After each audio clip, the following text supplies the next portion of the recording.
বিসমিল্লাহির রহমানির রহিম। প্রিয় দেশবাসী ভাই ও বোনেরা, আপনাদের কাছে আজ আমার এমন কিছু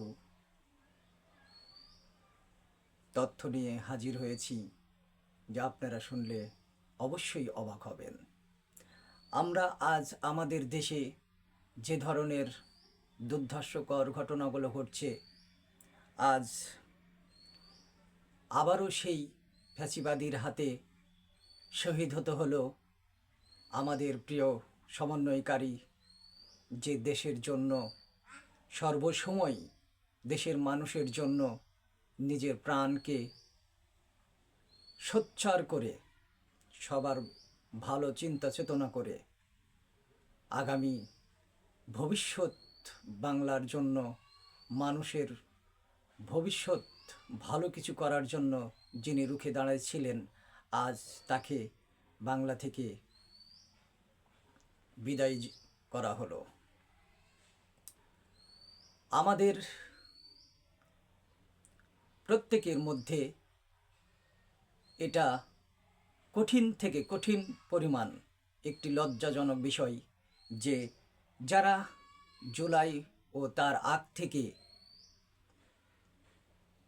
এই ফ্যাসিস্ট সরকার আওয়ামী লীগের বিরুদ্ধে যুদ্ধ ঘোষণা করেছিলেন, যারা শহীদ হয়ে গেছেন, তাদের বিচার ব্যবস্থা কতটুকু হয়েছে বাংলার মানুষ তা ভালোভাবেই জানেন। আজও যদি এই বাংলাতে সেই ফ্যাসিস্ট আবারও এই ধরনের মানুষের প্রাণ কেড়ে নেয়, তাহলে এটা বাংলার প্রত্যেকটা মানুষের জন্য লজ্জা, যারা এই ফ্যাসিস্ট আওয়ামী লীগের বিরুদ্ধে যুদ্ধ করেছেন। আমি বাংলার মানুষের কাছে বলতে চাই যে আমাদের প্রত্যেককে এই ফ্যাসিস্ট আওয়ামী লীগের কাছ থেকে সজাগ থাকতে হবে। এবং আজ আমি বলবো যে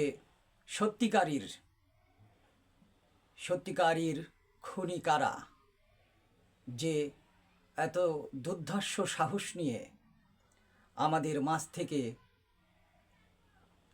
আব্দুল হাদীকে হারিয়ে দেওয়া হয়েছে। আসলেই যে তাকে গুলি করল সেই প্রকৃত খুনি, না তার সঙ্গে আরও কেউ বা কারা রয়েছে? বর্তমান বাংলাদেশে তাদের সবার প্রাণের সংশয় রয়েছে, যারা এই ফ্যাসিস্ট আওয়ামী লীগের বিরুদ্ধে আন্দোলন করেছেন। আগামীতে তাদের জীবনের জন্য কতটা ঝুঁকিপূর্ণ এ কথা অবশ্যই আমাদের সর্বসময় ভাবিয়ে দিচ্ছে এই আব্দুল হাদীর জীবন নিয়ে। আব্দুল হাদীর শহীদি মৃত্যু আমাদেরকে বারবার স্মরণ করে দিচ্ছে যে আমাদের জীবন কতটুকু নিরাপত্তা রয়েছে।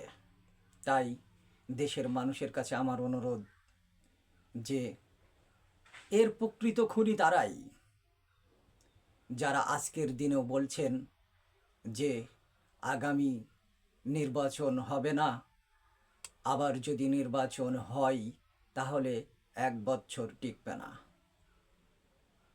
মনে রাখেন, মনে করে দেখেন যে আমরা যা কিছু করেছি শুধু গণতন্ত্রের একটি নির্বাচন প্রতিষ্ঠিত করার জন্য। আজ আমাদের মাঝ থেকে যে গণতন্ত্র হারিয়ে গিয়েছিল, সেটা পূর্ণতাই আমরা ফিরে নিয়ে আসার জন্যই শুধুমাত্র আমাদের এই আন্দোলন ছিল। আজ বাংলার মানুষ গণতন্ত্র চাই নির্বাচন। এই নির্বাচন ঠেকাতে কারা চাই? সত্যিকারীর আব্দুল হাদীর খুনি তারাই, যারা বলে আগামী নির্বাচন হবে না, হলেও 1 বছর টিকবে না। তাহলে প্রিয় দেশবাসী, ভাই ও বোনেরা, আপনারা বুঝতে পেরেছেন তো যে এই খুনির সঙ্গে কারা জড়িত। প্রিয় দেশবাসী,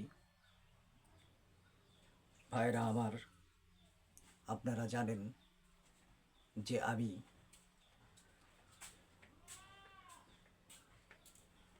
আপনাদের মাঝে কোনো না কোনো নতুন কিছু কথা নিয়ে উপস্থিত হই। আজও আপনাদের মাঝে এমন কিছু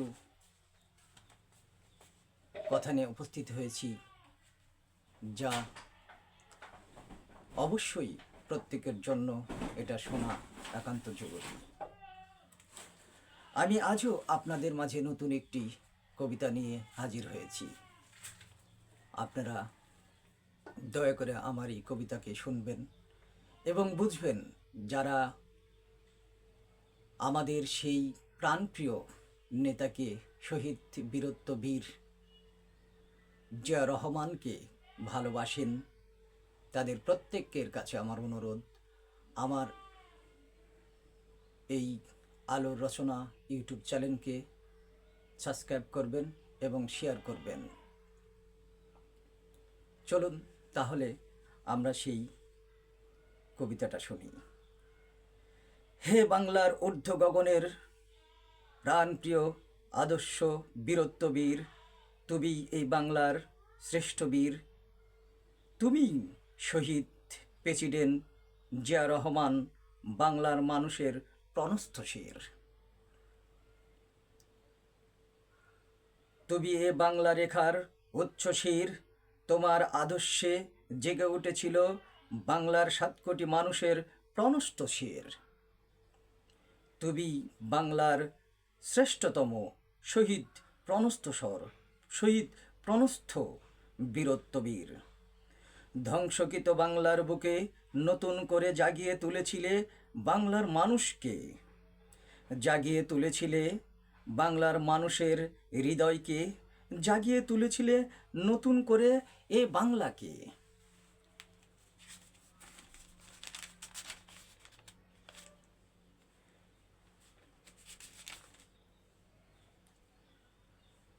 সেই ধ্বংসকৃত স্বৈরাচার সরকারের হাত থেকে রক্ষা করেছিল এই বাংলার 7 কোটি মানুষকে।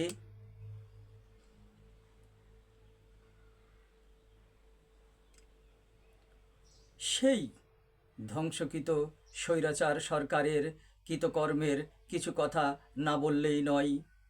একদিকে বাংলার মানুষ না খেয়ে জীবন কাটায়, অনাহারে অবশ শিশুরা প্রাণ হারায়, অথচ অন্যদিকে সেই সরকারের ছেলের বিয়ে হয় স্বর্ণের মুকুট মাথায়। তার কৃতকর্মের জন্য বাংলার মানুষ জানায় তাকে ধিক্কার। সে নাকি জাতির পিতা হয়, লজ্জায় মরে যায়। বাংলার মানুষ বাঁচতে চায় সেই বীরত্ববীর শহীদ জিয়ার আদর্শ ধরেই, যিনি প্রমাণ করে দিয়েছেন তার মৃত্যুর পরে রাজ্যের অর্থ দিয়ে কিনা কিছুই ছিল না তার ঘরে। প্রিয় দেশবাসী, এই ছিল আজ আপনাদের কাছে আমার ক্ষুদ্র কিছু ভালোবাসা। প্রিয় দেশবাসী, আমরা যারা দেশকে ভালোবাসি, দেশের মানুষকে ভালোবাসি, মনে রাখবেন আগামী দিনে বিএনপির আদর্শ ছাড়া এ দেশ কখনোই ভালো চলতে পারে না এবং চলবে না। তাই এদেশে গণতন্ত্রকে প্রতিষ্ঠিত করেছেন, গণতন্ত্রকে ধরেই নিয়ে আছেন একমাত্র বেগম খালেদা জিয়া। আজকে যদি বাংলার বুকে বেগম খালেদা জিয়া না থাকতো, তাহলে এই বাংলার বুকে অবশ্যই গণতন্ত্র থাকতো না। তাই সেই জায়গা থেকে যদি আমরা ভেবে দেখি আগামী দিনে তার সুসন্তান তারেক জিয়ার আদর্শ ছাড়া এ দেশ কখনোই ভালো চলতে পারে না এবং চলবে না। মনে রাখবেন, গণতন্ত্রকে প্রতিষ্ঠিত করতে হলে আগামী দিনে তারেক জিয়াকে চাই এবং আমাদের সবার মূল্যবান ভোট ধানের শীষে দিয়ে আগামী নির্বাচনে তারেক জিয়াকে বিজয়ী করে তাকে এই দেশের দায়িত্বে বসিয়ে তার আদর্শে দেশ গড়া ছাড়া আর কোনোই উপায় নাই। যদি আপনারা গণতন্ত্রকে সঠিকভাবে প্রতিষ্ঠিত করতে চান, তারেক জিয়া ছাড়া কোনো অপশন নাই। আসসালামু আলাইকুম ওয়া রাহমাতুল্লাহি ওয়া বারাকাতুহু।